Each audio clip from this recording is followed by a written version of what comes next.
السلام علیکم، کیسے ہیں؟ شکر ہے آپ کو گھر کی یاد آئی۔ میں تو آپ کی شکل دیکھنے کے لیے ترس ہی گئی تھی۔ درشیوار جہانگیر کے ہاتھ سے کوٹ لیتے ہوئے بہت محبت سے بولی۔ جہانگیر نے حیرت سے یہ منظر دیکھا، پھر لاؤنج میں بیٹھے نفوس کو دیکھتے ساری کہانی اسے سمجھ میں آ گئی۔ اس لیے وہ خود بھی درشیوار کے ماتھے پر بوسہ دیتے معذرت خواہ لہجے میں بولا، معذرت بیگم صاحبہ، بس وہ ایک ایمرجنسی کے باعث لاہور جانا پڑا، پھر وہاں ایک رات رکنا بھی پڑا، تو اس لیے گھر جلدی نہیں آ سکا، لیکن آئندہ ایسا کوئی بھی پروگرام ہوا تو پکا آپ کو ساتھ لے کر جایا کروں گا۔ ان کے اس دکھاوے کو سچ مانتے زرنش کا چہرہ سرخ ہوا تھا۔ حسد اور جلن کی ایسی آگ تھی کہ کہیں سکون نہیں تھا۔ درشہوار، مجھے اپنے پیپر کی تیاری کرنی ہے، تو چلتی ہوں۔ زرنش کے یوں اچانک کہنے پر درشہوار بے چین ہوئی تھی، لیکن جہانگیر نے کوئی رد عمل نہیں دیا۔ ویسے بھی درشہوار کے گھر والوں میں سے دلچسپی کہاں تھی؟ لیکن اتنی جلدی؟ کچھ دیر تو رک جاؤ۔ درشہوار نے اسے روکنا چاہا تھا، پر زرنش بغیر کچھ کہے باہر کھڑی گاڑی میں جا بیٹھی۔ درشہوار، وہ اپنے پیپرز کی ایسے ہی ٹینشن لیتی ہے، تم پریشان مت ہو، ہم اس کے پیپرز کے بعد چکر لگائیں گے۔ تم جہانگیر بھائی کی خدمت کرو، اتنے دنوں بعد وہ گھر آئے ہیں، اب ہم چلتے ہیں۔ اللہ حافظ لالا۔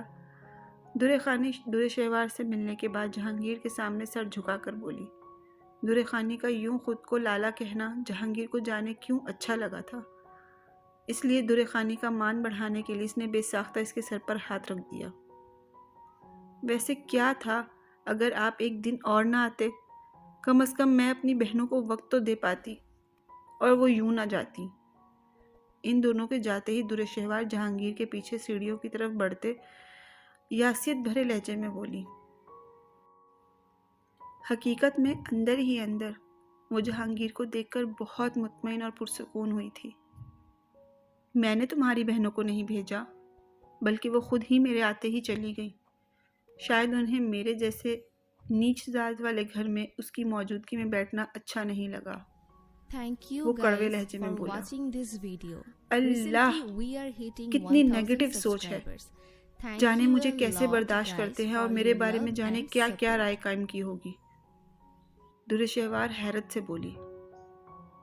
فکر مت کرو، تم سمیت باقی سب عورتوں کے متعلق میری ایک ہی رائے ہے، تو بات یہ پکی ہے کہ کوئی بھی وفا شعار نہیں ہوتی۔ جہانگیر تسلی سے بولا۔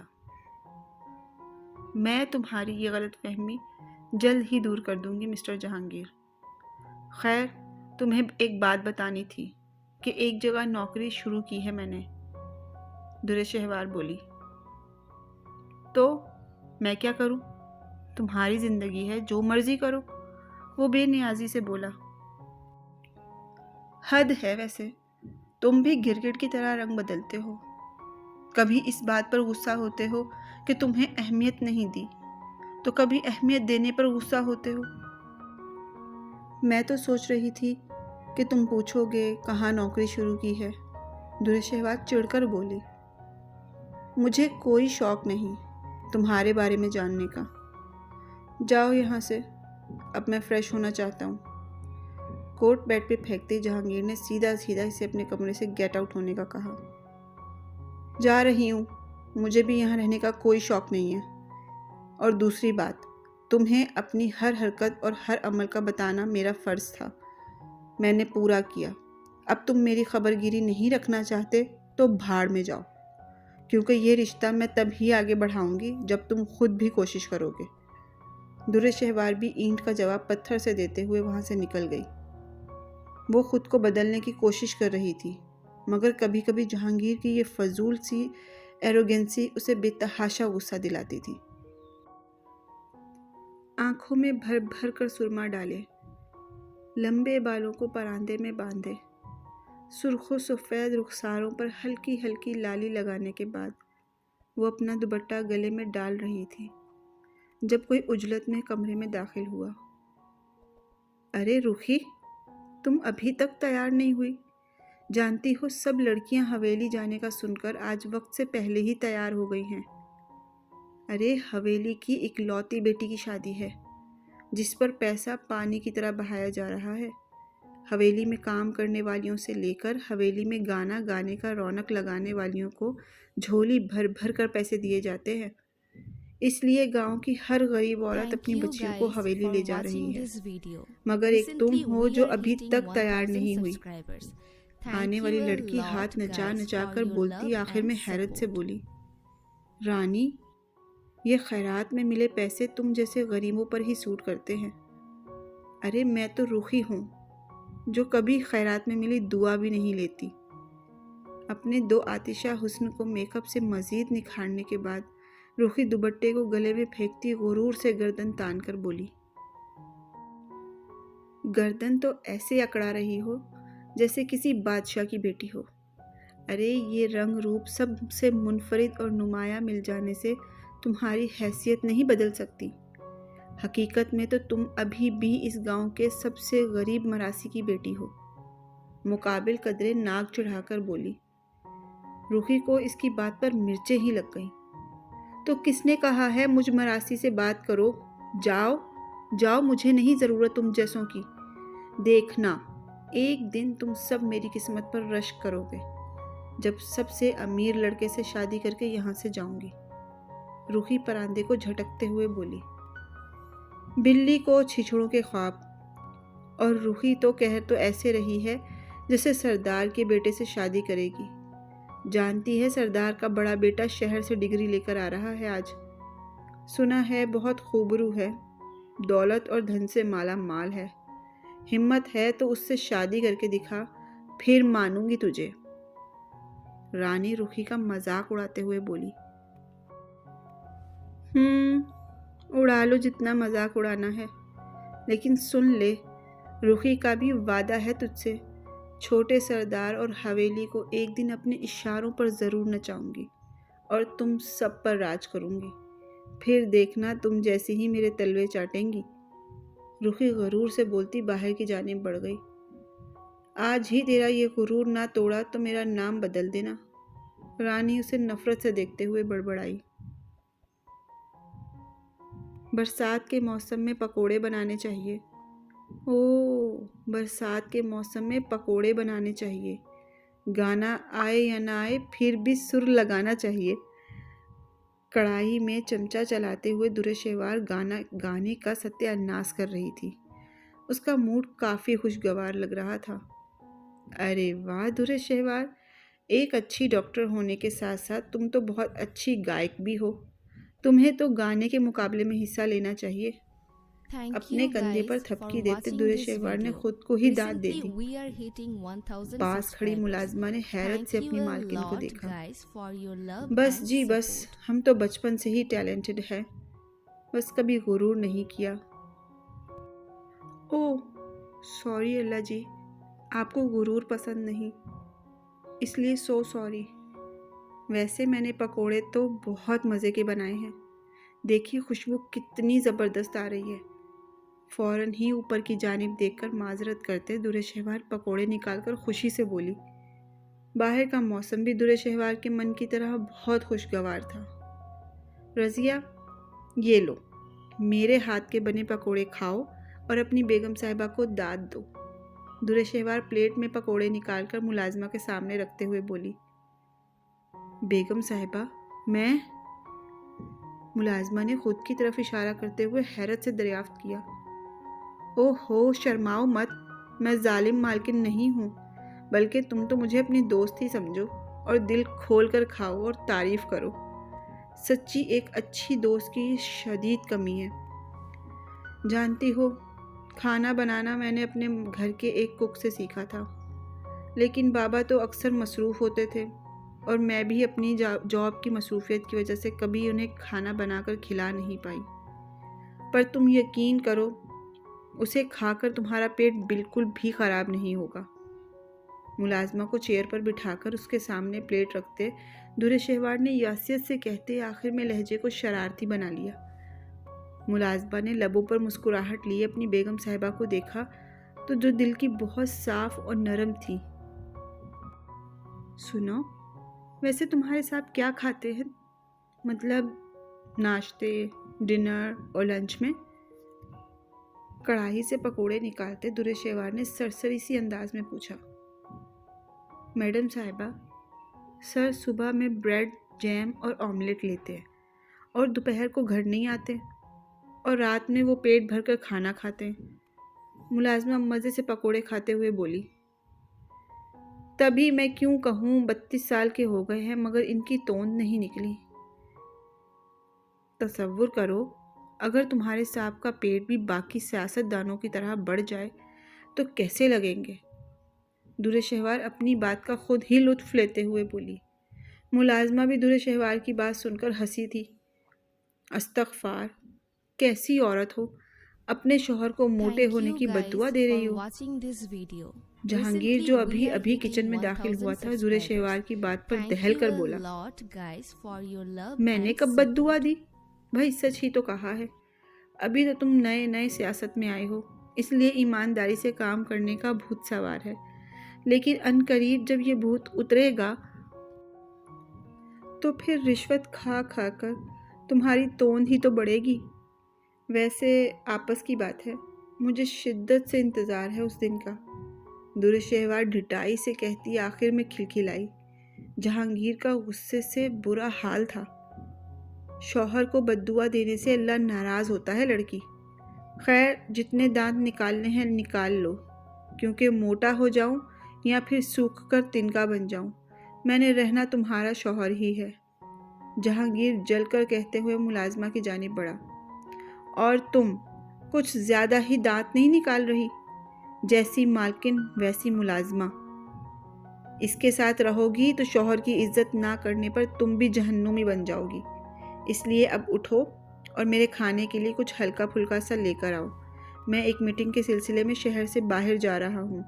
جہانگیر یہ کہتے ہی وہاں سے واک آؤٹ کر گیا۔ تمہارے اکڑو صاحب مجھ سے تنگ آ کر کتنا کیوٹ منہ بناتے ہیں۔ اللہ جی، سچی میں دن بنا دیا ہے آج آپ نے میرا۔ ویسے میں شاید زیادہ ہی بول گئی ہوں۔ درے شہوار پلیٹ میں پکوڑے نکالنے کے ساتھ دوسرے چولہے پر چائے رکھتے ہوئے بڑبڑائی۔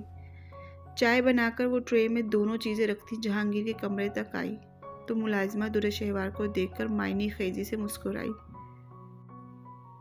میڈم صاحبہ صاحب سے کتنی محبت کرتی ہیں، لیکن معلوم نہیں صاحب سے اتنا لڑتی کیوں ہیں۔ ویسے ان کی کھٹی میٹھی نوک جھوک سن کر بہت مزہ آتا ہے، ملازمہ منہ میں پکوڑا رکھتے ہوئے بڑبڑائی۔ دوسری طرف اجازت ملنے پر درے شہوار کمرے میں داخل ہوئی تو جہانگیر سنجیدہ چہرہ لیے کسی سے فون پر بات کر رہا تھا۔ درے شہوار نے ٹرے رکھ کر پلٹنا چاہا مگر جہانگیر کی بات سن کر رک گئی۔ تمہیں یہ سب لانے کی کیا ضرورت تھی؟ میں نے ملازمہ سے کہا تھا۔ جہانگیر کا لہجہ یکسر بدل چکا تھا۔ کچھ دیر پہلے کی نسبت اب وہ درے شہوار کو بہت انجان اور اجنبی لگا۔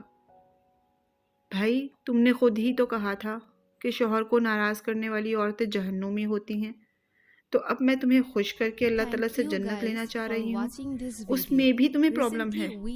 حد ہے بھائی۔ درے شہوار ناک سے مکھی اڑاتے ہوئے اس کی بات اسی کو لوٹاتے ہوئے بولی، ہر بات کو اتنا سیریسلی مت لیا کرو، کیونکہ کچھ الفاظ موقع کی مناسبت سے کہے جاتے ہیں۔ میں ملازمہ کے سامنے تمہیں کچھ نہیں کہہ سکتا تھا۔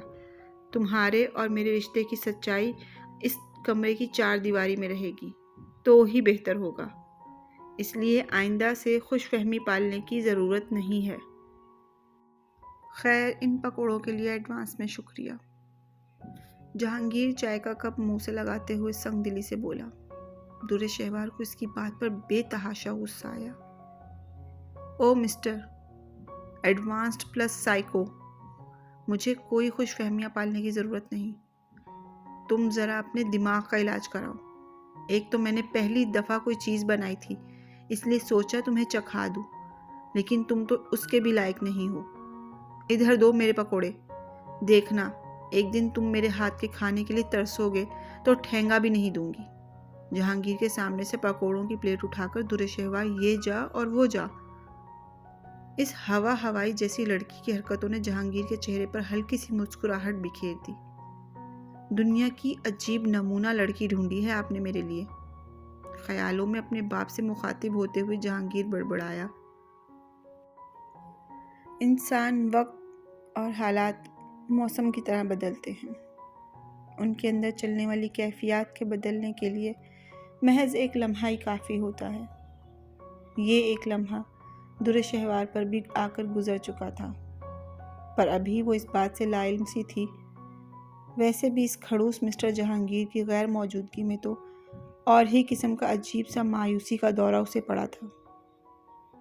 صبح کے 9 بجے ہی وہ مینشن سے نکل کر سیویئر کے اڈے پہ چلی آئی۔ حیرت ہے آج یہاں بھی اتنی خاموشی ہے، لاؤنج میں بیٹھی مہک کے کندھے پر ہاتھ رکھتے در شہوار نے تعجب کا اظہار کیا۔ کہہ تو تم ایسے رہی ہو جیسے یہاں ہر وقت ڈھول نگاڑے بجتے تھے۔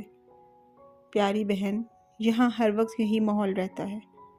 سیویئر اور اس کا گینگ آج کل کسی مشن کی تیاری کر رہے ہیں، اور جو باقی 2 آپ کے مریض ہیں وہ مجھے اس لائق نہیں سمجھتے کہ مجھ سے کچھ بات کریں۔ اب میں اکیلی کیا شور مچاؤں گی؟ مہک مایوسی سے بولی۔ لگتا ہے میری سہیلی اس ماحول سے کچھ زیادہ ہی تنگ ہے۔ چلو آؤ آج ہم مل کر کھانا بناتے ہیں اور اپنی چھوٹی سی پارٹی کرتے ہیں۔ مہک کو گلے لگاتے در شہوار محبت سے بولی۔ ہاں، گڈ آئیڈیا، ہو سکتا ہے ایسا کرنے سے رمشا بھی ہماری طرف متوجہ ہو، مہک نے پرجوشی سے کہتے ہوئے اسے کچن کا راستہ بتایا۔ ویسے آپ کو کھانا بنانا آتا تو ہے؟ اچانک کچھ یاد آنے پر مہک نے دریافت کیا۔ اب اتنی بھی اناڑی نہیں ہوں، پتہ نہیں ہر کسی کو میری کوکنگ سکلز پر شک ہی کیوں رہتا ہے۔ در شہوار نفی میں سر ہلاتی فریج میں سامان دیکھتے ہوئے افسوس سے بولی۔ مہک در شہوار کے انداز پر ہنس دی، پھر زور و شور سے گاسپس کرتے وہ دونوں کھانا بنانے لگی۔ ان دونوں نے وہاں رونق ہی لگا دی تھی۔ رمشا جو اندر بیٹھی تھی وہ بھی باہر کی رونق سے متجس ہو کر بالآخر بیڈ سے اٹھی اور دروازے میں کھڑے ہو کر سپاٹ نظروں سے انہیں دیکھنے لگی۔ مہک، تمہاری ہمت کی داد دیتی ہوں، اس دیو جیسے آدمی کے لیے کام کرتی ہو، اور تو اور اتنی خاموش جگہ پر چپ چاپ پڑی رہتی ہو، ورنہ میں ہوتی تو وہ دن میں یہاں سے بھاگ جاتی۔ در شہوار چاولوں کو پتیلے میں ڈالتے ہوئے بولی۔ وہ اس وقت پلاؤ بنا رہی تھی جبکہ مہک رائتا اور سلاد تیار کر رہی تھی۔ در شہوار، جانتی ہو جس دیو کے گھر میں رہتی ہوں نا، وہ کسی ہائی سیف جگہ سے لاکھ درجہ بہتر ہے، جہاں کسی کی مجھ پر گندی نظریں نہیں پڑتی، مجھے عزت ملتی ہے، 2 وقت کی روٹی اور ڈھیروں سکون ملتا ہے۔ جانتی ہو اگر یہ قید ہے تو یہ پھر اس آزادی سے لاکھ گنا بہتر ہے جس میں کسی بھی وقت عزت جانے کا ڈر ہو۔ مہک کی آنکھوں میں نمی تھی جبکہ چہرے پر عقیدت اور شکر کے جذبات جھلک رہے تھے۔ تو کیا تم بھی میری طرح کسی کی درندگی کا شکار ہوئی ہو؟ رمشا مہک کو بہت غور سے سنتی ہوئی بے ساختہ بولی۔ یہ پہلی بار تھا جب وہ یوں خود اٹھ کر ان کے پاس آئی اور ذہن میں اٹھتے ہوئے سوال کو زبان پر لے آئی۔ نہیں، اللہ کا شکر ہے، سیویئر اور اس کی ٹیم نے مجھے اسی رات بچا لیا جس رات میری لالچی چچی میرا سودا کر رہی تھی۔ تم وہاں کھڑی کیوں ہو؟ یہاں آؤ، ہمارے پاس بیٹھو، مہک نے ٹیبل پر برتن لگاتے ہوئے بولا۔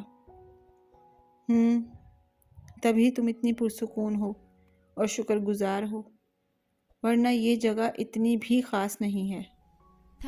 رمشا کے لہجے میں ہلکا سا طنز تھا۔ تم ایسا کیوں کہہ رہی ہو؟ مہک کے نرم دل پر چوٹ لگی۔ 1 منٹ مہک، ٹھیک ہے اگر یہ جگہ خاص نہیں تو تم واپس اندر کمرے میں کیوں جا رہی ہو؟ جاؤ جہاں تمہارا دل کرے، ہم تمہیں نہیں روکیں گے، اور یقین کرو سیویئر بھی ابھی گھر پر نہیں ہے تو اسے تمہارے جانے کا پتہ بھی نہیں چلے گا، اور ویسے اگر پتہ چل بھی گیا تو یقین جانو وہ کسی پر زبردستی کا قائل نہیں، اس لیے تمہیں بھی کبھی ڈھونڈے گا نہیں۔ مہک کے کندھے پر ہاتھ رکھتے در شہوار نے اسے مزید کچھ کہنے سے روکا۔ اور پھر کچن سے نکلتی رمشا کی جانب دیکھ کر بولی، جانے کیوں یہاں سے جانے کا سوچتے ہی اس کا سانس اکھڑنے لگا۔ قدم چلنے مشکل ہو گئے اور تیز تیز سانس لیتے ہوئے زمین پر ہی بیٹھ گئی۔ اس کی حالت پر پریشان ہوتے ہی مہک اور درِ شہوار تیزی سے آگے بڑھی، رمشا کو اٹھا کر بیڈ پر بٹھایا۔ درِ شہوار نے اسے فوراً دوا دی۔ چند پل میں وہ نارمل ہو گئی۔ آنکھیں بند کیے وہ بیڈ پہ لیٹی تھی۔ معذرت چاہتی ہوں رمشا، اگر تمہیں میری باتیں بری لگی ہیں، رمشا کے چہرے کو دیکھتے ہی درِ شہوار بولی۔ میں جانتی ہوں رمشا کہ تمہاری بیوہ ماں مرنے سے پہلے تمہیں اپنے بھانجے کو سونپ کر گئی تھی تاکہ وہ تمہیں سرد اور گرم سے بچا سکے، لیکن وہی تمہارا سو کالڈ منگیتر تمہیں بھیڑیوں کے سامنے پھینک گیا، پھر حالات تمہیں سیویئر کے ذریعے یہاں تک لے آئے۔ جانتی ہو میں نفسیات کی ڈاکٹر ہوں، جسے پہلا کیس ایک ایسے خوبرو مرد کا ملا جو 30 سال کے لگ بھگ ہونے کے باوجود دماغی طور پر بچہ تھا۔ جانتی ہو وہ پیدائشی طور پر دماغی طور پر مفلوج نہیں تھا، بلکہ وہ شخص محض 10 سال کا تھا جب اس کا گینگ ریپ ہوا۔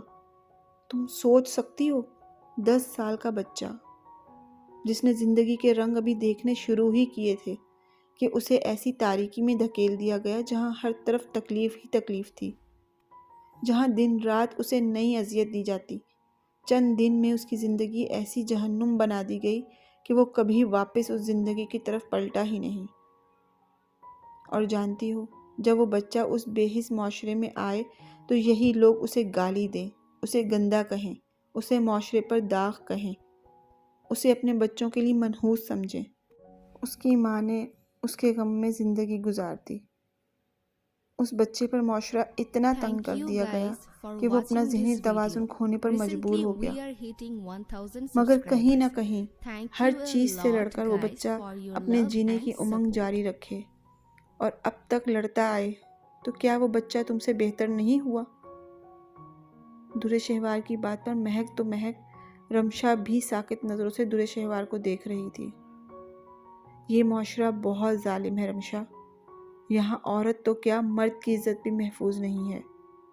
جانتی ہو تم نے اپنی عزت کھوئی ہے، تمہارا نقصان ایسا ہے جس کا ہم ازالہ بھی نہیں کر سکتے، لیکن یاد رکھو اس حادثے میں تمہارا قصور نہیں تھا، کیونکہ تم پر جبر ہوا تھا۔